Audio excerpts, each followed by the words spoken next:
In today's video, I'm going to teach you how to delete your GitHub account. Whether you're moving on from GitHub to try new platforms or just want to tidy up your digital footprint, knowing how to properly delete your account is essential. Let's walk through the process together, step by step, ensuring you understand each part clearly. To begin, you'll need to head over to the GitHub login page. Enter your credentials to sign in securely. It's important to use the correct username and password to avoid any access issues. Once you're successfully logged in, you'll direct your attention to the top right corner of the screen. You'll notice your profile picture there. Go ahead and click on it. This action will reveal a drop-down menu from which you'll select Settings. Now that you're in the settings, look at the left sidebar. There you'll want to scroll down until you find the section labeled Account. Click on it, and it will take you to your account settings page.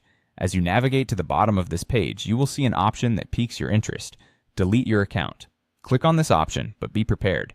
GitHub might ask a little more from you before moving forward. At this stage, you could be prompted to confirm your password for security purposes. For those who have two-factor authentication enabled, GitHub will ask you to verify your identity through this method as well. It's always good practice to have easy access to your authentication app or device just in case.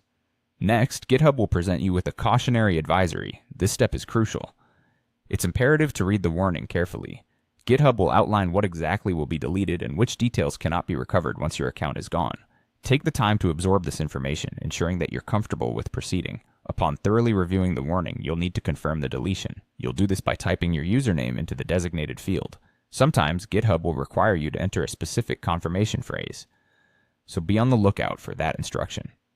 Once you've completed these confirmations, the final step is to click Delete Account. Take a moment to double-check everything before you do, as this action is irreversible. And that's it! You've successfully navigated the process of deleting your GitHub account. Remember, this decision is permanent, so it's always a good idea to double-check if there's anything you need to download or save first. I hope this guide has been helpful. Thanks for tuning in, and be sure to reach out if you have any further questions.